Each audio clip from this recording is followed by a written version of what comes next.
Welcome to another episode of Strong Place. I'm Ayo Johnson, Executive Director of Mental Health America of Central Carolinas. Thank you for joining us. And as always, please do us a favor, hit that like button and subscribe. Share this video. We are trying to help get the word out about mental health and the stigma and get more people comfortable talking about our mental health. So we would so much appreciate if you can hit that like button and subscribe. Today, I have with me Cheryse Terry. If you live in Charlotte, you know who Cheryse Terry is. Cheryse is a mother and native of Charlotte with deep roots in the city's rich culture, and she is the founder and owner of Archive Charlotte. When I tell you Archive has the best chai in Charlotte, I'm a chai drinker. Archive, Ladies Ford Road. She's going to tell you exactly where it is. Best chai. So welcome to Strong Place, Cheryse. Thank you. I'm excited to be here. Thank you. So I gave the real high level view of your bio, but tell us, who is Cheryse Terry and what you do? Well, firstly, I'm a mother, like you stated, and that's my best job. Born and raised in Charlotte, and I've a Black memorabilia collector for over 10 years. So that's my heart, that's my joy. I have a background in corporate, but I decided to venture into the cafe business almost 3 years ago, opening an archive. And so from there, I've had a lot of opportunities. I now serve on the board of directors for our workforce development board here in Charlotte, and doing some things with the Knight Foundation, digitizing the community, which we'll get into. Just here, a community member, a steward of our Black history. I like to call myself. So those are the things that I take much pride and joy in. Were you always a coffee connoisseur? Like, what made you start Archive? Were you mixing like the love of two things that you had, coffee and memorabilia? What gave you the idea? Honestly, no. I think when you put your dreams out there, you have to pivot, or you have to understand that more comes along with it to make it work. So initially, Archive was only supposed to be a bookstore and vintage store. Really? Only. I didn't touch a coffee machine until a month before I opened Archive. Wow. And so with the concept, I had my mentor, Rodney Faulkner, who's here in Charlotte. He has a successful real estate company, and he kind of helped me and was, really instrumental in the beginning stages of Archive. It's like, Anna, this is not gonna work, which I agree. It's a very niche thing, and I don't think Charlotte has a market to support only something like that. So he's like, what if you throw in coffee and tea? And as somebody that was inexperienced in the industry, he introduced me to some coffee partners, local roasters here that trained me on everything. And Archive is what you know today. So I had to be open-minded in order to do the work that I wanted to do. I knew I need to have revenue as well. Right. So now Archive is considered a coffee shop. Okay. That's really interesting. I did not know that about it. I had taken a meeting there. I heard about it. My family is from the Batesford area, so when I would come to Charlotte as a kid, that would be the area. So I'm really comfortable in that area. Yes. And when Sage put it on my calendar to meet someone at Archive, I was like, okay, I've been wanting to go there, want to try it out. And I came in and ordered a cup of chai. And I was supposed to be like focusing on my meeting with the person I was meeting with. It was my first time meeting them. Really? And I'm saying the young lady behind the counter, this is the best shot right here in Charlotte. Right? She was like, really? I said, this right here is the best chai in Charlotte. And I really do believe that. Like, it is so good. It is the perfect blend of Thank you. of spice, a little bit of sweet creaminess. I love it. So Thank you. you have a real gem there. Thank you so much. So it was supposed to be books and memorabilia. Yeah, You Black. add in coffee. Yes.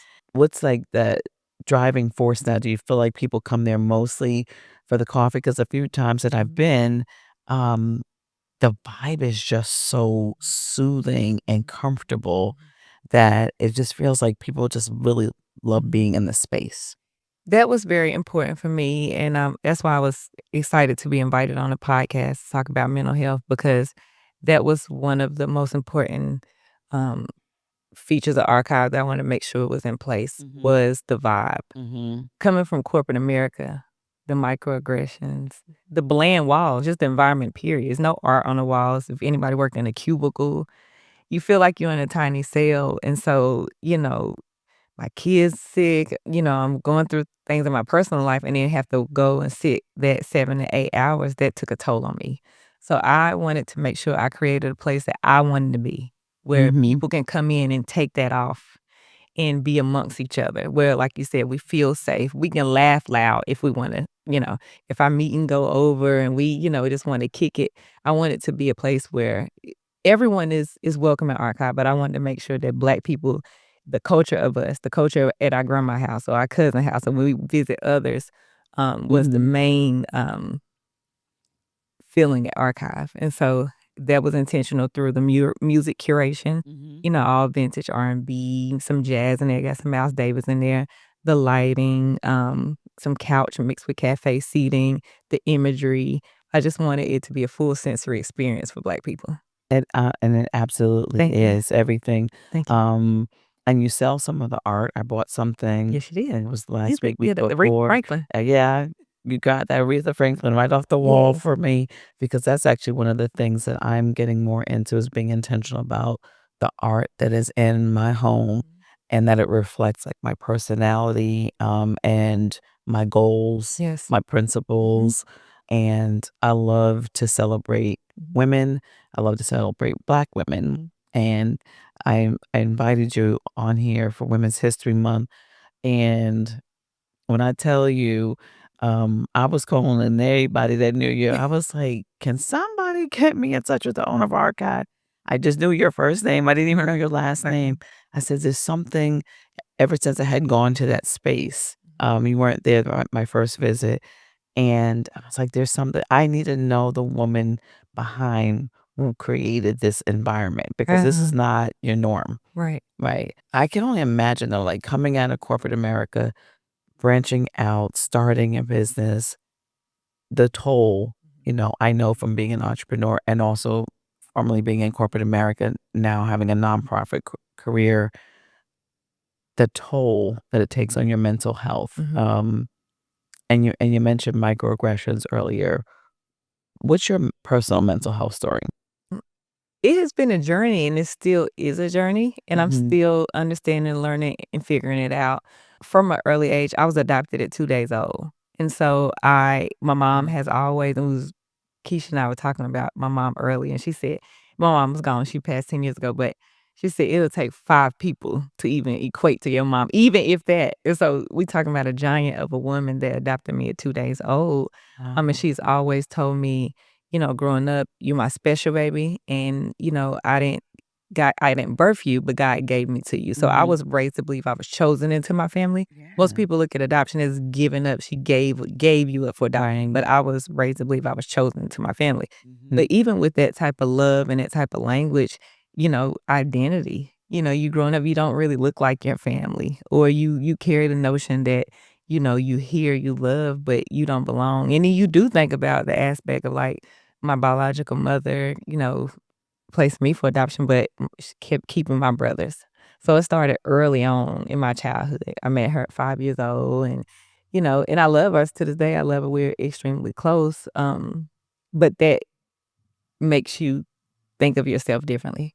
And then I became a teen mother. I got pregnant with Kaylee at 14, had her at 15. So, although my mother loved me, accepted me, helped me raise my daughter, I entered high school pregnant.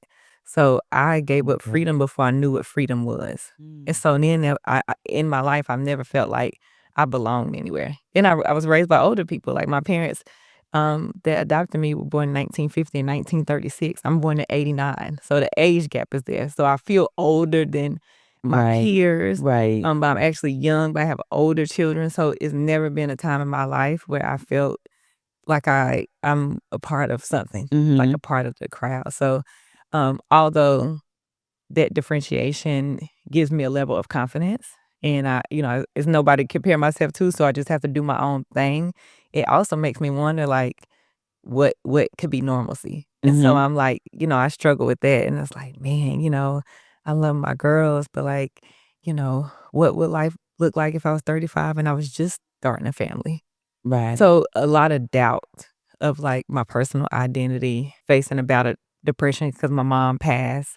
So my mom passed same year my youngest child was born. So here I am, 24, 3 kids, no mom. Even now, like, you know, my daughters go through changes. Mm-hmm. Who do I talk to? Right. All of my kids, their dads, grandparents are still living. And so, you know, I'm like, your grandma has a grandma. I mean, has a mom, you know? And I'll explain that to my girls last week. So just looking and feeling like that's so abnormal. Like, who do I talk to? And I haven't embarked upon a therapy journey yet. And it's never a right time. You just have to go. Right. But even finding time for that, and then the fear of like, okay, if I unlock all this stuff, then what happens when I leave there, you know? So just being raised to be resilient, but knowing that now it's time to unload and heal in places that God has just kept me through, I would say. Right. I'm sorry I said it so long. Took so Yeah, long. no, that's really good. You mentioned the normalcy, and so you feel like you didn't really have normalcy, or you didn't fit in with your peers. Mhm. You were a young mom. How are you intentional? Are you intentional about creating that normalcy with your girls? Yes. So their life is totally different from mine, thankfully. Um, I keep it real with them. I'm very honest with them. I'm very honest with them about my journey. And I'm very honest with them about the consequences of your actions or the result of your decisions. Because I wouldn't even consider them a consequence. They were a result of a decision that I made that's permanent. Right. And so, you know, letting them understand I chose a decision before I even knew what it meant. And so now, and my mother did the best she could, but there was an age gap there. So when I told her I was courting, you know what I was really doing. You know, she's from the age where people really courting. She believed that. So, you know, I was able to pull a court, you know, see, ING, something else, something else, ING. Some But other court. yes. And so, you know, I was able to pull the wool over her eyes. And at the time, I'm thinking I'm slicking an oil can. Like I'm slicking her, but I was slicking me because, you know, other things that I got into. Right. And so being able to openly have conversations with my girls, you know, back in the day, again, I'm raised from old school, so I got whoopings. So, you know, early in my motherhood journey, that was what I resorted to. And then I read Bell Hooks All About Love, and where she stated abuse and love can't exist in the same place. And no one advocates for the children. Like you seen a man right now pinch his wife because she didn't do something he wanted her to do. We would be appalled. But if a parent did that to a child, not so much. Right. And so that kind of shook me to my core. And so I instantly stopped that and found other ways to like talk and see why are you doing this? And so from that, my girls, when it's hard moments in their life, beef with other people or talking about having sexual conversations, I'm who they talk to about that. Right. So I feel very comfortable. I always said I want my kids to, if they run into a bind or run into trouble, not feel like, oh, my mom's going to kill me versus, oh, I got to tell my mom. And so fostering that relationship has been very important to me and very instrumental into their growth. You were telling me earlier about the Today Show coming to the to Archive and sending a crew down to like actually film like a 5-minute segment. I know just in the small amount of exposure or people, you know, when you're in a leadership position, that there's a weight that comes with being under with constant scrutiny. And sometimes that scrutiny is internal. We think we're being scrutinized, but really it's in our head. But I can only imagine that amount of attention also could have brought over maybe imposter syndrome or just you not knowing who you could trust in the community. Have you had experiences like that? How do you manage that level of attention? Because that's not no little show, right? That's not true. It's not. No shade to the local affiliates, right? but No shade, yeah. no one in the hate mail. But That's pretty big for the Today Show to send a crew to Charlotte. So what was that like? Was it okay? Did it feel overwhelming? How did you navigate that and how did it affect your mental health? I guess I got the benefit of not knowing what it was from the start. Okay. Like, when the producers called, because I had been on so many local networks, I just, Uh-huh. thought it was the same thing. Okay. So I told the lady, "Okay, yes, I'll get back to you between 3 to 5 days." And so when she came, and it's a video that I show you, that's what she said. Like, I And show that's you the what video where I said what I just said, and she was like, yeah, she totally was like, she's like, never in her producing career had anybody told her that. And I was like, honey, I did not know what she was. I thought I didn't know. And so she that's got a that kick self out of it control all in you. I did not know. I didn't know what it Yeah, I was. didn't know. And so Right. once I figured out and was telling people like this shit, they were like, girl, that is, and I'm like, is this a joke? And I'm like, how'd you hear about me? And so she said she was scrolling on the 10th page of Google and at 3 in the morning and talking about people changing, making changes in their city, and came across mine. It was an interesting story how I crowdfunded to open Archive. And Okay. so came and got the show. So it was beautiful. But even the attention and of being not only a Black business owner and brick and mortar, but the type of business I'm in, I tell people all the time, like, people have deemed me the West Side Moses. And they have Side raised me to a Moses. platform of community leader and all this. But I never asked for that. If a white person opened up a coffee shop in Charlotte, we don't even care who the owner is. We go in and we're like, oh, this is cool. This is nice. Well, I got to come back here. We never even think for a second who the owner is. Right. And as long as the service is nice, like not even kind and personal, but as long as the people smile and they take your order and the place is clean, we're satisfied. Right. With Black people in that same space, we have to tap dance. I have to tell my staff all the time, being nice and transactional is not enough for us. Unfortunately, we're in a space to where if you didn't feel the vibe, Right. or you don't feel like a person didn't have a personal interest in you, then you like, it's okay. It was all right. And so the pressure of people making you into a leader because you have a great business is a Black thing. And so I have to stay great. And even Archive being such a good business, people, oh, you could do New York, DC, LA. It can be a franchise. You should do this. You should do that. Or we should open another Archive too. The Eager Beaver can be the collapse of a dam. And I have to remember that when I started this, I have a 2023 Prius. If I drive that to 500,000 miles, if I was living in my one house that was built in the 60s till I die, I'm satisfied with that. So people will put their dreams on you, or you'll be invited to be a part of all these things and all this. And I tell people I treat criticism and compliments in the same vein, because on these same streets, I was 14 and pregnant and no one thought nothing of me. So I can't, so I was in that, net space, getting my kids to where they need to be and going through grief with my mom and all that.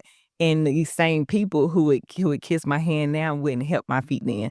So I don't have a grudge, but I also know, I appreciate the response that Archive got, but it don't really dictate me. And I don't put any added pressure on myself.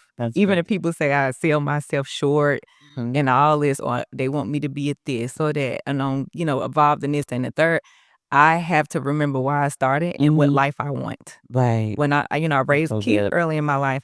So in my 40s and 50s, I don't want to be in meetings all day. I want a peaceful life. So if I take on all this or get in bed with all these investors or get all these businesses, that's what is required of me. So I don't bite off more than I chew. Okay. I love that. And that's a form of self-care.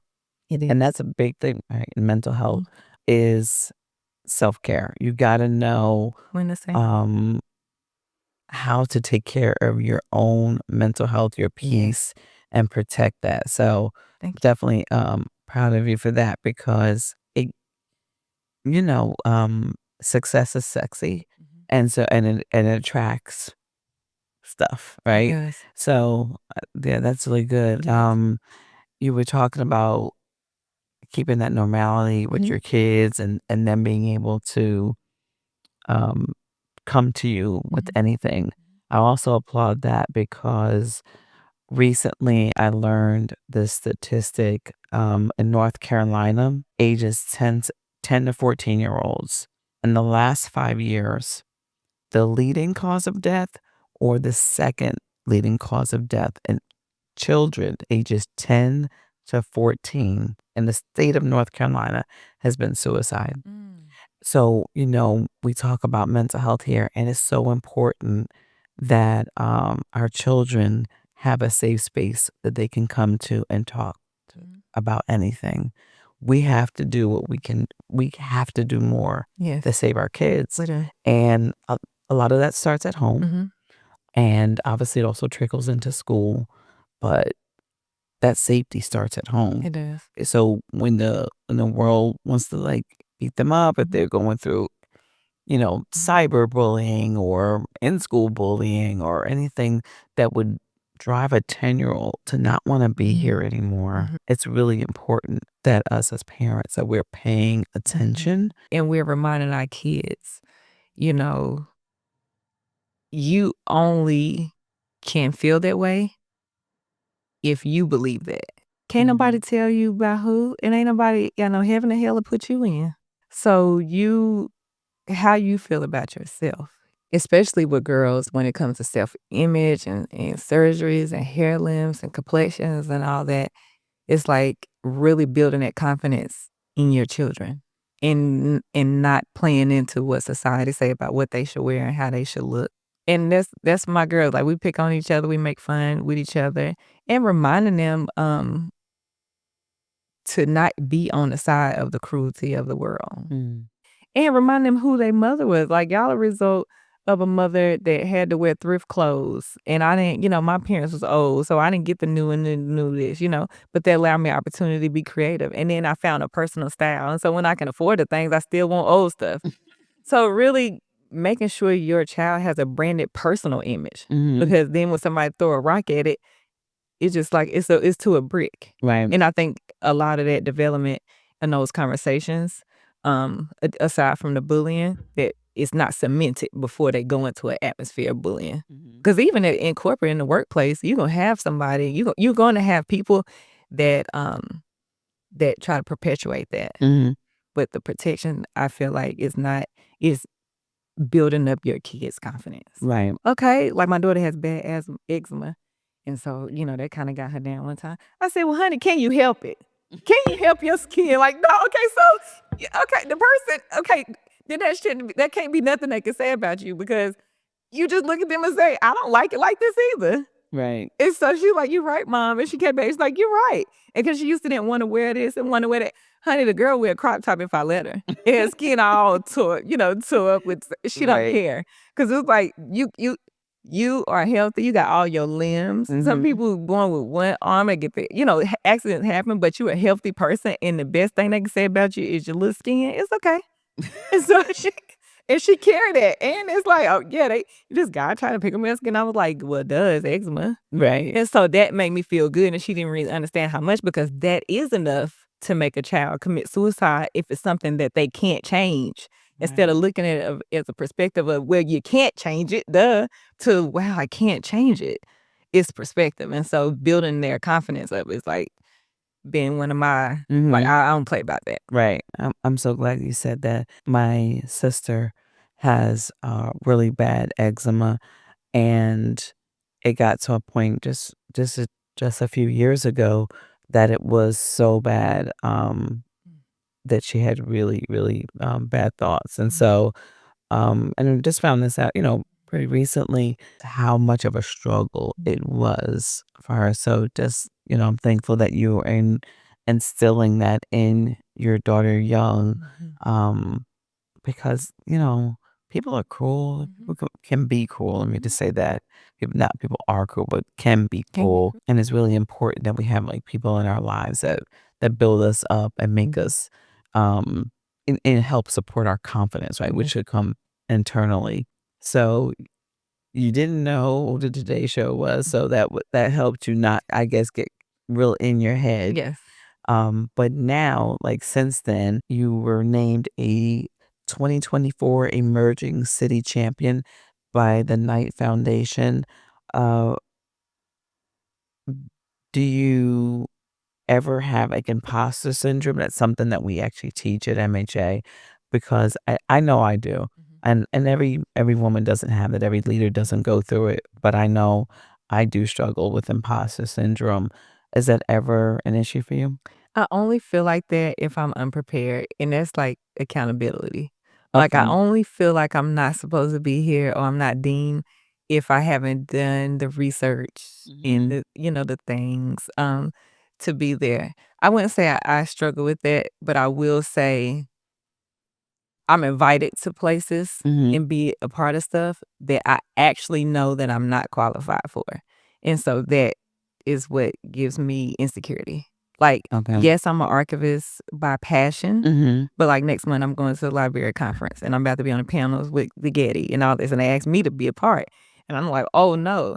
And I can only say my perspective has a ceiling because I'm not classically trained, because I haven't been in the industry long enough, and that's Mhm. just real facts. And Mhm. so although I'm coming in with passion in my own knowledge that I built up for myself, I know I have a lot to learn, and I'm not gonna be scared to admit that, like, y'all, like, got degrees in this, like, work with in the workplace in this, and this is something that I do in my free time. So I wanna be a student in the space, and so I don't really feel like that. Like, I take the opportunities that I love and die for, um, and I'm realistic about me being qualified for it or Mhm. not. And me just loving a thing, and I think too, people feel like just loving a thing and being passionate about thing and watching a couple videos of a thing is not equivalent to somebody doing the 10,000 hours it takes to be expert at it. And I think Right. sometimes we mix the 2, Mhm. and it's like, "Oh, girl, you're worthy. You supposed to be in there." Some rooms people just not supposed to be in. Like, Right. seriously, and we can see it. Right. And we can see That it. part. But somebody told them that they have imposter syndrome, and Right. some people actually Right. have not done enough in the field, in the industries to deem themselves an expert. Right. And I'm never that person. Even if I'm invited to a thing, I make it known that, like, although I love this and I've spent a lot of time researching it, I'm just not the thing, but I aspire to be. And I think being that honest with it and being that vulnerable allows people to help me get to be the thing. Right. So I never have to feel like that because I got Right. the people around me that's gonna help me be it. I I lead a mental health organization, host this podcast, and people, I get invited to sit on panels, and people automatically assume I'm a therapist, and I have to always lead in with, I am not a licensed clinician. I cannot give you clinical help. Mhm. I'm a good listener, and I don't just listen to respond, but I listen to really understand whoever I'm talking to. Mhm.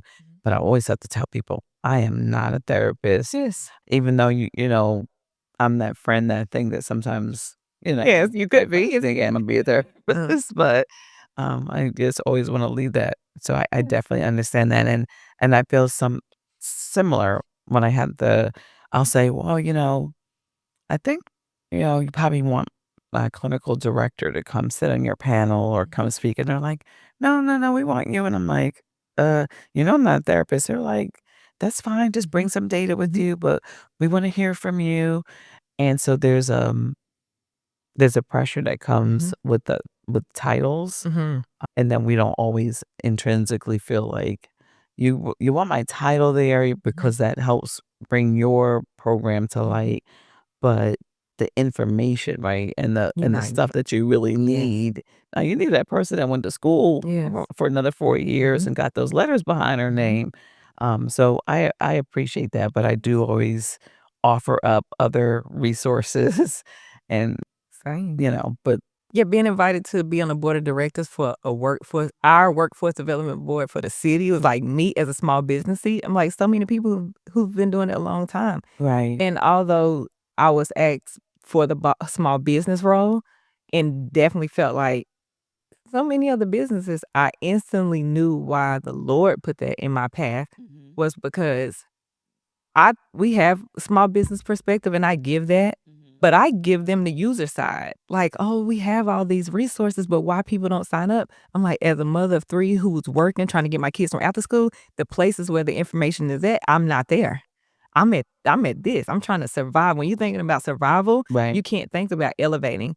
So I knew like, okay, maybe it was the small business he got me to the board, but now I'm able to give them a real perspective of the people we're serving. Mhm. And so you always end up knowing, you know what, even it was beyond me. I'm glad that I accepted it Mhm. because now I know it was deeper than what even they thought Right. I was here for.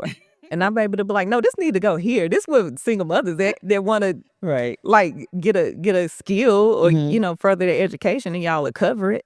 It's not going to be at the centers. We on the weekends we're not thinking about going to a center. Right. So Right. looking deeper into why you ask, it may be way deeper than you or whoever asked you to be on there. That's so true. I heard President Obama say recently about not being intimidated to go into some of these spaces because he was like, if you just stop and talk to some of these folk in leadership positions for about 5-6 minutes, you'll realize you actually know a lot more than they do. You ain't Yeah. supposed to be. So Yeah. I definitely believe that, and that's really true. We often like don't feel qualified Mhm. until we get into the space and we realize, oh, I'm more than qualified because what are you over here talking about, right? So This good in theory, but not practice. Yeah. right, and so we're talking about Women's History Month, and I think that a lot of times that is especially true for women Mhm. because and it's a like literally like statistical fact Mhm. that they've been following in workforce that men will apply for jobs that they know they are not qualified for, and women will read a job description and go, "Oh, I can't do that. I don't have that qualification." And so, um, we we I feel like undervalue ourselves as women, and I'm always gonna bring up something like God in the Bible, but I for years always studied like what it really means to be a Proverbs 31 woman. Mhm. And when I was in church as a younger person, um, you always thought it meant like you're like this holier than thou woman with the Mhm. skirt down to her feet, Prim and proper. right? And you were just like, yes, yes, sir, Mhm. more please, like, and sitting at the feet of their husband, and you get a lot of you hear male preachers kind of presented that way, Mhm. but when you read it for yourself, that woman was a business owner, owned multiple businesses, had staff, had people that work for her, and so I love to just think about that and the context of Women's History Month Mhm. about how we just are generally, and authentically powerful. Mhm. So, one of the things I'm doing a little differently for Women's History Month is I would love to know from you, someone not related to you, Mm. but a woman that had a strong impact on your life. I would say my favorite author, Toni Morrison. Okay. I love the work. I love how she used literature to place us in uncomfortable thoughts Mhm. that we actually deal with as women. I love her story, working as an editor. And as being 35, I always lean into the fact she didn't even write her first book until 39 Mhm. and went on to be win the Nobel Prize or whatever. Mhm. The Pulitzer. Mhm. And the first Black woman to do so. So I think that type of, and she was a divorcee and mom, and so seeing a woman be able to wear multiple hats, Mhm. be successful, and do things her way, her work is a huge influence on my life. And I have a book club at Archive. We just finished Sula, and so just her work, Okay. Toni Morrison's work. Nice. I'm led by work. Her Nice. work. I didn't know you had a book club there. Oh, it's a vibe. Okay. That's a vibe. You gotta come. Yeah, it's not, oh, on chapter 5, it's like, girl, did you see what she said? How could it's Right. like that. It's really good. You gotta Okay. check it out. Absolutely. What would Cherise tell her younger self at 14 Ooh. when you got pregnant? And what would you tell your younger self that you know now, but that you wish you would have known then? See, I have the luxury of telling a younger Cherise because I got a 15-year-old at home. So Okay. I'd say that, and that's a Okay. younger Cherise to slow down and enjoy your life. I was Mhm. raised in a church, raised by older people, and I never was raised around entrepreneurs. I had a cousin that owned a hair salon, but that's about it. Everybody I Mhm. know worked for the dump truck company, the city of Charlotte. So there was a cap in what I saw. I never saw educated people. Like my daughter would be the first to graduate from college. I didn't even go to college. So there's a specific area, I don't say area, but there's a specific type of people in Charlotte, and that's it. Like, that's all we saw. It's I didn't go to South Park Mall till I was 21 years old, and I'm born and raised in the city. So economics really do separate us. There's class is really real even amongst race. And so not having exposure to things, I couldn't aspire to things. And so I would say slow down and live a little longer and then sign up for all this stuff. But having 3 kids and then you're 24 and you wake up and be like, oh, like I could go to Maldives if I want to, or like I could do an internship and become the thing. I had already put so much responsibility on myself before I even got to wonder. So I always tell my girls, and I would tell myself, is to just slow down and enjoy the present. Yeah. Great. I really enjoyed our conversation. You. Great having you here. Yeah. Just thank you for being open and honest. What, can I ask you a question? Oh, you sure can. So my mental health regimen is when I get home, I light a little incense. I put on Miles Davis, Kind of Blue, my favorite album. I put my house back together. I might read 20 pages. What's your mental health regimen for yourself? Ooh, that's a good one. No one's ever asked me that. My mental health regimen, and gosh knows I need them a lot lately. I think for me, I love a good Epsom soak. Ooh. I will turn the lights off in my bathroom. I'll have just like kind of like a glow of light either coming from my closet or I might light a candle. I love my water way too hot. And I just love a good Epsom soak. It just feels like it is pulling the like emotional and mental weight off of me. The other thing is some spiritual practices for me. So I haven't been on social media since December. Okay. I'm on a social media fast intentionally for the month of January. Love to extend it into the month of February too, but work calls for me also disconnecting from social media for a while has been really, really helpful. But I would say on a more regular basis, definitely the Epsom soaks. In the mornings, I do a double devotional.